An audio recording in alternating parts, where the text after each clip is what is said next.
शिक्षण सप्ताह हा जो कार्यक्रम सुरू आहे आपल्या महाराष्ट्र शासनाचा, त्या अंतर्गत आज आपण एका नवीन व्यवसायाची माहिती मिळवण्यासाठी या झरी करवंदीपाडा येथील एका तलावावर आलेलो आहोत. प्रिय मुलांनो, गोड्या पाण्यात फार मोठ्या प्रमाणावर मासेमारी केली जाते.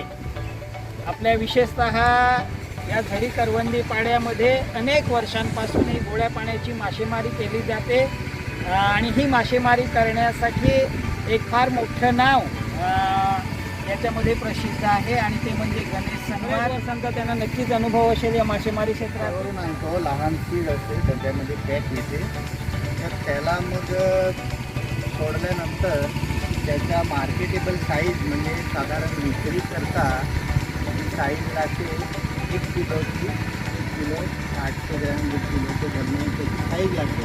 तर त्याचा कालावधी वाढण्याचा तो 7 महिने 8 महिन्यापर्यंत लागतो कालावधी. त्याच्यामध्ये अनेक प्रकारचे मासे आहेत. त्याच्यामध्ये असे म्हणजे 2 पार्ट आहेत त्याचे वेगवेगळे माशांचे जाती. तर त्याच्यामध्ये असे तलावची पाण्याची जी साईज असते ना, त्याच्यानुसार माशाचं संगोपन केलं पाहिजे. म्हणजे साधारण सांगतो कॅटफिश जातीचा मासा आहे ना, तो शिंगाळा टाईप आपण मराठीमध्ये, तर त्याला साधारणतः लहान तोंड पाहिजे. म्हणजे 10,000 स्क्वेअर फूट, 10 एकर किंवा 1 एकरच्या दरम्यानची तोंड आहे ना, ते कॅटफिशसाठी एकदम उत्तम उपयोगी असतात. आणि कार्प मासा आहे ना, आयमशी, हे आपले साधारणतः नदी, तलाव, मोठे जलाशय असतात ना, त्याच्यामध्ये कार्प मासा वाढतो. आता कार्प माशाचं मेन खाद्य म्हणजे प्लॅन्क्टन असतात, जे नैसर्गिक खाद्य जे तयार होतं ना मोठ्या वॉटर बॉडीमध्ये, तर त्याच्यावर मासा करतो. तर याच्यामध्ये कॅटफिश जातीचा मासा सोडलेला आहे, संघर्षीयस नाव आहे त्याचं. तर साधारण मी त्याच्यामध्ये बीज आहे आम्ही नर्सरी ॲरिंग करतो. म्हणजे काय की जेणेकरून ते बीज आम्ही साठवण करतो एका ठिकाणी आणि त्याला मोठी साईज करतो. जेणेकरून 100 ग्रॅम 150 ग्रॅमचा साईज आला की फ्रॉड पॉन्डमध्ये टाकतो, की जेणेकरून 3-4 महिन्यामध्ये त्याचं मार्केटेबल साधारणतः सांगू मी आता माझं आहे की मी जास्त करून होलसेल मासाला त्याच्यामध्ये असं आहे की साईजनुसार त्याच्या किमती ठरतात.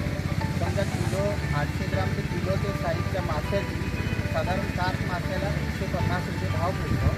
तर जर 2 किलो ते 2.5 किलोच्या दरम्यानच्या माशाला 180 ते 200 रुपये भाव मिळतो. आणि हे 7 माशाचे सांगतो. आणि कॅटफिश व्हरायटीचा मासा आहे ना, तर त्याच्यामध्ये तो लवकर वाढतो.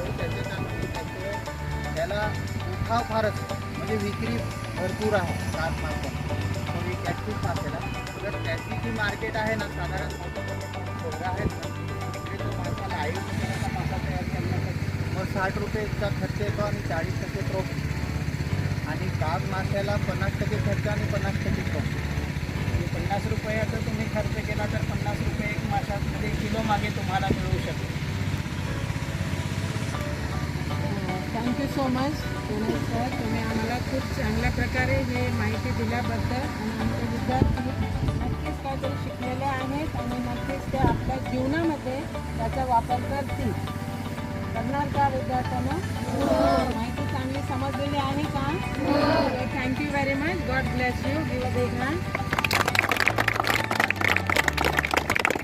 तुमचे बिझनेस असं जास्त वाढत जाओ ही आमची प्रभूचरणी प्रार्थना.